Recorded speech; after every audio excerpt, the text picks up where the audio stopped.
Orem da seguinte forma. Abra sua Bíblia, por favor, em Lucas, no capítulo 11. Nós vamos ler os versos 1 e 2 inicialmente. Lucas 11, versos 1 e 2. Certo dia, Jesus estava orando em determinado lugar. Quando terminou, um de seus discípulos lhe disse: Senhor, ensina-nos a orar como João ensinou aos discípulos dele. Jesus disse: orem da seguinte forma. Orem da seguinte forma. 3 documentos, nós podemos dizer, se somam ao cristianismo como pilares ou representantes da essência de nossa fé. O primeiro deles é o Credo dos Apóstolos, que infelizmente nós protestantes de alguma forma temos um certo medo porque a gente acha que é reza católica, mas na verdade é uma declaração de fé, uma das primeiras declarações de fé da igreja primitiva, da igreja cristã, definindo o que a igreja crê. Depois, o segundo documento é a oração do Senhor, é o que a gente leu em Mateus capítulo 6 na semana passada e que Lucas vai discorrer aqui também no capítulo 11 do seu evangelho. Se o credo apostólico define a crença, a oração do Senhor nos ensina como a gente se comunica com Deus. O terceiro documento são os 10 mandamentos, que vão definir o comportamento do povo de Deus. Então, em essência, o que nós temos quando a gente junta esses 3 documentos, a confissão de fé apostólica, a oração do Senhor, os 10 mandamentos, o que nós temos é um ensino resumido da igreja sobre o que Jesus quis dizer quando ele diz: segue-me.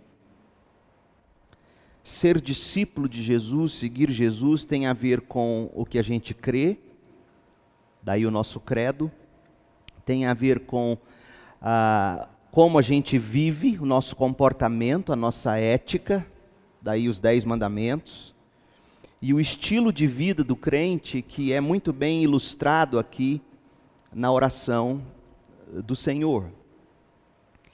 Muita gente não sabe o que é orar. Um dos principais documentos da igreja protestante na história produziu uma confissão de fé, a confissão de fé de Westminster, e em seguida um livrinho chamado de Catecismo, na tentativa de discipular os membros das igrejas. E na pergunta de número 178 do Catecismo, pergunta-se assim: o que é oração? Catecismo Maior de Westminster. O que é oração? E a resposta: a oração é o oferecimento de nossos desejos a Deus, em nome de Cristo, com o auxílio do seu Santo Espírito. Então, o oferecimento dos nossos desejos a Deus, em nome de Cristo, com o auxílio do Espírito Santo, com a confissão dos nossos pecados e um grato reconhecimento de suas misericórdias. E aí nós poderíamos desembrulhar cada frase desta definição, que diz que oração é nós oferecermos a Deus nossos desejos, fazer isso em nome de Jesus, com o auxílio do Espírito, confessando os nossos pecados e sempre grato, reconhecido pelas misericórdias de Deus. A oração, em síntese, é uma via de mão dupla. A gente fala e Deus ouve. Deus fala e nós respondemos. E quando nós oramos, essa oração, essa comunicação de mão dupla, nós temos a oportunidade de ouvir também a nós mesmos. Por isso que a oração para algumas pessoas é difícil, porque quando você expressa a Deus os seus desejos, oferece a Ele, para usar a linguagem do Catecismo Maior de Westminster, quando você oferece seus desejos a Deus, você tem a oportunidade de, nessa oração, ouvir seu coração. Então, quando a gente não ora e quando a gente não se comunica com Deus nessa via de mão dupla, a gente cai no desespero. Porque se você parar para pensar, a oração é a disciplina que Deus estabeleceu para nós, que nos leva mais próximo ao estado de Adão e Eva antes da queda. Adão e Eva antes da queda viviam em perfeita e plena comunhão com Deus, como que orando sem cessar. E depois da queda, a primeira coisa que acontece com o primeiro casal foi que eles se separam de Deus, eles se separam um do outro, eles se amedrontam, eles se cobrem com folhas, eles se escondem atrás das árvores, e assim essa comunhão com Deus é quebrada. Então, quando a gente aprende a orar, na verdade, a gente volta a essa comunhão, a gente volta a respirar e a comunicarmos com Deus. E quem não vive nessa vida de comunhão em oração com Deus, se desespera, e é o que a gente vê no ser humano. Então, o que há de mais parecido com o que Deus idealizou para nós humanos, quando nos criou a sua imagem e semelhança, é quando a gente aprende a viver uma vida de oração, em constante comunicação com Deus. E para você ter uma ideia, um vislumbre do que significa perder essa comunhão com Deus, veja, por exemplo, o desespero de Jesus na cruz, quando ele grita: Deus meu, por que me desamparaste? Naquele momento, de alguma forma, a comunhão entre o filho e o pai foi quebrada, porque o pai não poderia comungar com os pecados da humanidade que estavam sobre o filho. E aqueles pecados sobre o filho e aquele rompimento momentâneo da comunhão do filho com o pai causou nele um desespero. E no desespero, ele não teve outra alternativa senão fazer o que é mais natural para o ser humano. Ele ora a Deus: Deus meu, por que me desamparaste? Orar não é fácil, é muito difícil orar. Daí que os discípulos, quando olham para Jesus, eles dizem: Senhor, ensine-nos a orar. Por que eles fazem essa pergunta a Jesus? Primeiro e mais óbvio é que oração não é algo fácil e tão natural para nós. Primeiro, as pessoas parece que não sabem como orar.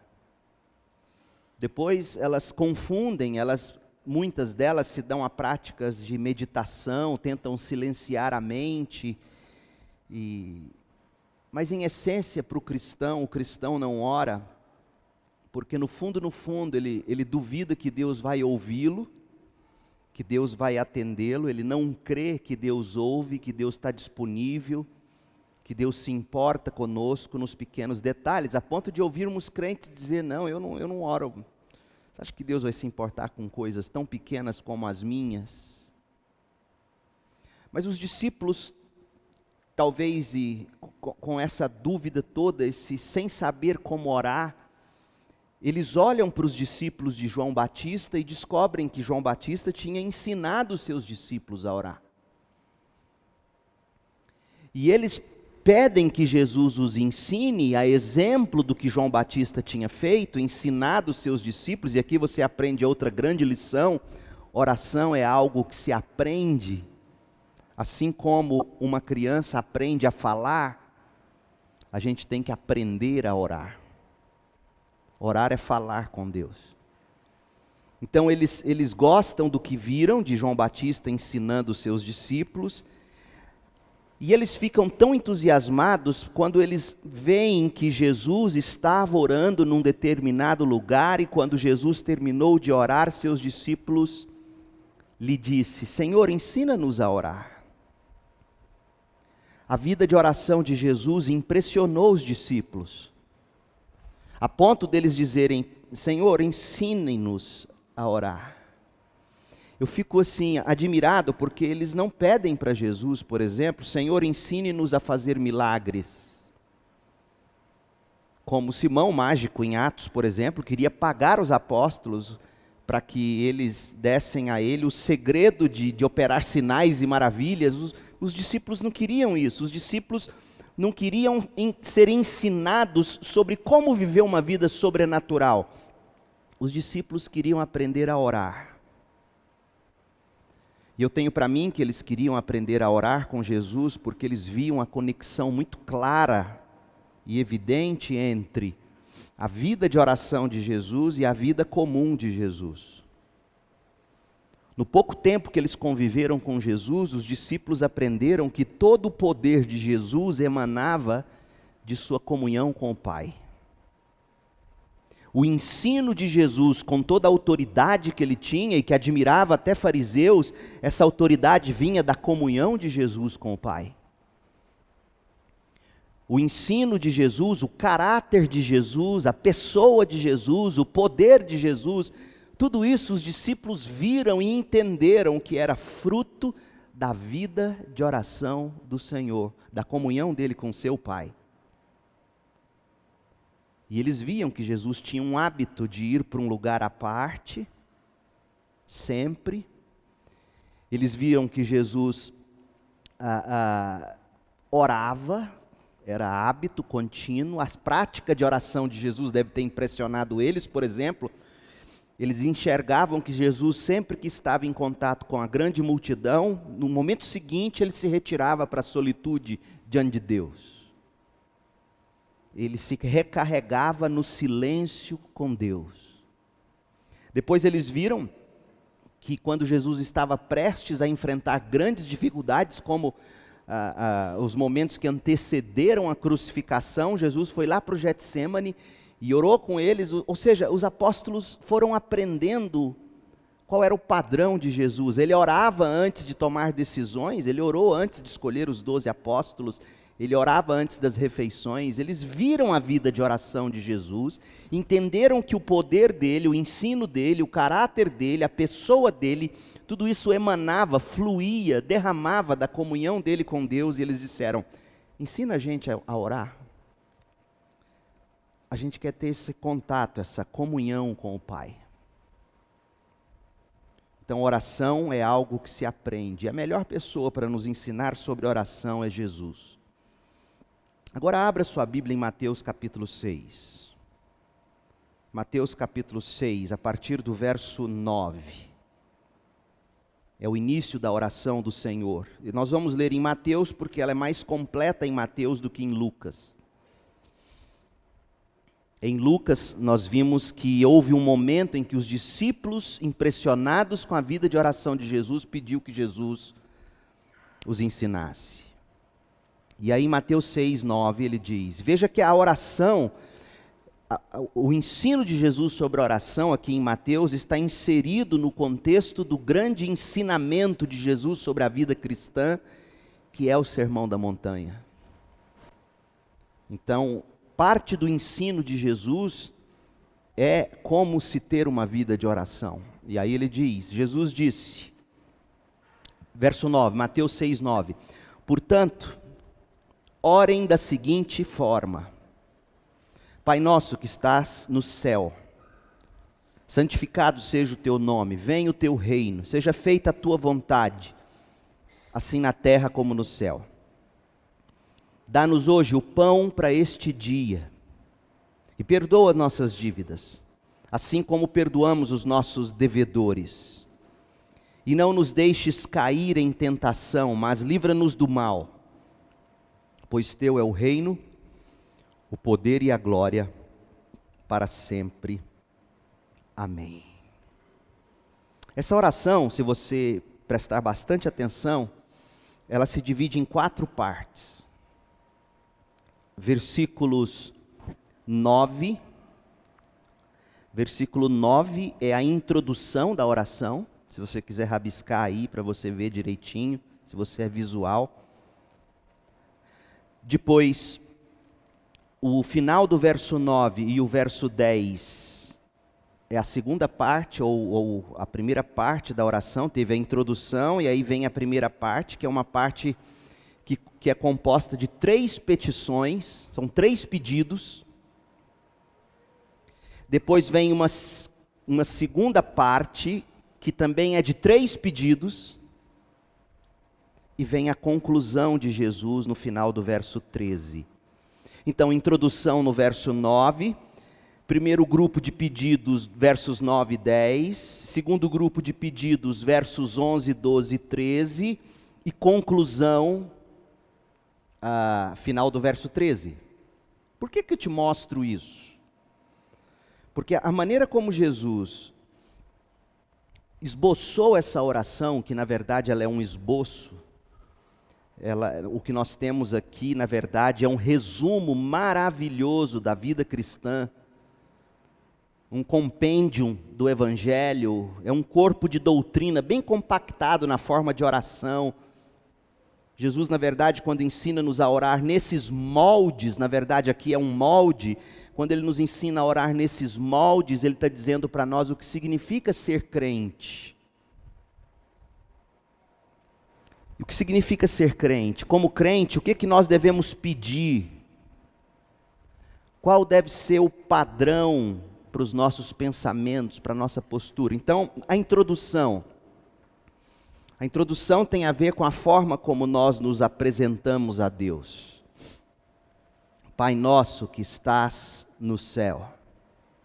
Eu não vou me delongar, porque o meu propósito, Deus permitindo, é a gente ir frase a frase. Hoje eu estou te dando a linha geral. Jesus está dizendo que a gente se aproxima de Deus tendo em Deus um Pai. Nós temos um Pai que é Deus soberano, Ele está nos céus. Esse Pai soberano que está no céu, Ele nos ouve, Ele nos vê. Do contrário, Jesus não nos ensinaria a chegar a Ele dizendo Pai. E Ele diz mais, vocês não apenas têm um Pai, vocês têm uma família. Porque Ele diz Pai Nosso. O pronome é plural. Então essa introdução diz para mim e para você que a gente se achega diante do Deus soberano, tendo nele um Pai. Há muito o que dizer sobre isso, vou dizer depois, não hoje. E a gente tem que se achegar com a certeza de que, filhos desse Pai, nós seremos ouvidos. Isso aqui já elimina 90% do porquê da gente não orar, porque a gente acha que Deus não ouve. E Jesus está garantindo que, como todo Pai amoroso, Ele vai nos ouvir. Tanto que depois que Jesus ensina a oração lá em Lucas, Jesus conta histórias para mostrar do amor de um pai que não nega pedido do filho. Aí vem a primeira categoria de pedidos, que é o verso 9 e 10, final do verso 9. Santificado seja o teu nome, venha o teu reino, seja feita a tua vontade, assim na terra como no céu. 3 pedidos centrados em Deus. Veja que a oração, ela começa com a minha preocupação com Deus e não comigo. É interessantíssimo isso. E o que se preocupa a respeito de Deus? Preocupa-se com o nome de Deus, com a pessoa de Deus, com a santificação do nome desse Deus na nossa vida. Se preocupa com a vinda do reino dele. Se preocupa com fazer aqui na terra a vontade dele, do jeito que a vontade dele é feita no céu. Então eu me apresento a Deus como um filho, na introdução, um filho que se preocupa com as coisas do seu pai aqui na terra. E aí vem o segundo grupo de pedidos. São petições agora centradas no orante, na pessoa que está orando. Mas note que todos os pedidos feitos nos versos 11, 12 e 13 são pedidos para as nossas necessidades pessoais, que por sua vez nos capacitarão a viver o que a gente pediu na primeira categoria de petições. E aí dá-nos hoje o pão para esse dia, dá-nos o que de materialmente falando a gente precisa hoje. Perdoa as nossas dívidas, perdoa os nossos pecados, nós temos perdoado os nossos devedores. Nós entendemos o que é ser perdoado, a gente perdoa. Pai, nos perdoe. E aí, por fim, Jesus diz que a gente tem que pedir que Deus não nos deixe cair em tentação, mas que Ele nos livre do mal. Então, Jesus está dizendo que a gente tem que orar pedindo pelas coisas materiais necessárias, pela nossa vida espiritual e pela direção de Deus para as nossas vidas. Mas tudo isso, todas essas três petições, subordinadas à primeira, que tem a ver com o reino de Deus, a vontade de Deus sendo feita, o nome, a pessoa de Deus, vejam, é uma oração voltada para Deus. E aí vem a conclusão. Jesus diz, sabe por que a gente pode ter certeza de que nós seremos ouvidos? E aí Jesus conclui, porque do nosso Pai é o reino, o poder e a glória para sempre. Amém. Dele é a majestade, dele é o poder soberano, dele é toda perfeição gloriosa. Nós dissemos que oração é um diálogo. E se você observar bem nessa oração de Jesus, depois faz como eu fiz, imprime essa oração num papel assim, ó, e tente dividir essas coisas e enxergar. Você vai ficar maravilhado. E aí, quando Jesus nos ensina a orar dessa forma, Ele está dizendo primeiro o seguinte: quando a gente se aproxima de Deus em oração, nos moldes do que Ele ensina, a gente, na verdade, está respondendo a Ele quem nós somos. A gente está dizendo, Pai, eu sou teu filho, o Senhor é o meu Deus no céu, o meu Pai, e Pai de todos os meus irmãos de fé. A oração de Jesus, quem ora nos moldes de Jesus, ora consciente de quem é, filho de Deus. Resolve todo o problema de identidade que todo ser humano acaba tendo, uns em maior, outros em menor grau. Quem eu sou? Sou filho do Pai que está no céu. A segunda pergunta que a gente responde, quando a gente ora nos moldes de Jesus, é: o que eu mais quero na vida? E a resposta é: o que eu mais quero na vida é aquilo que eu peço primeiro. Faz esse teste. Aquilo que você mais quer na vida é o que você pede primeiro.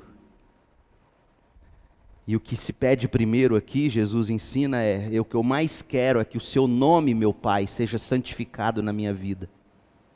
O que eu mais quero é que venha o teu reino.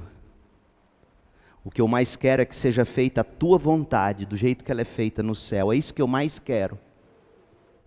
E meu Pai, e para fazer isso que eu mais quero na vida, eu preciso que o Senhor me dê o pão de hoje, eu preciso que o Senhor perdoe o meu pecado, e eu preciso que o Senhor me proteja, não me deixe cair em tentação, que o Senhor me livre do mal.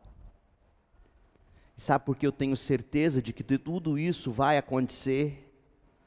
Porque teu é o reino, meu Pai, teu é o poder, tua é a glória. Essa oração Jesus responde. Por quê? Porque é a oração de quem está preocupado principalmente com a santidade do nome de Deus, com a vinda do reino de Deus, e que seja feita a vontade de Deus. E para isso acontecer, Ele vai nos dar pão, Ele vai nos dar perdão, Ele vai nos proteger do maligno. E a gente pode descansar certos de que dele é o reino, o poder e a glória. É assim que nós devemos orar. Feche seus olhos. Oremos. Pai nosso que estás no céu,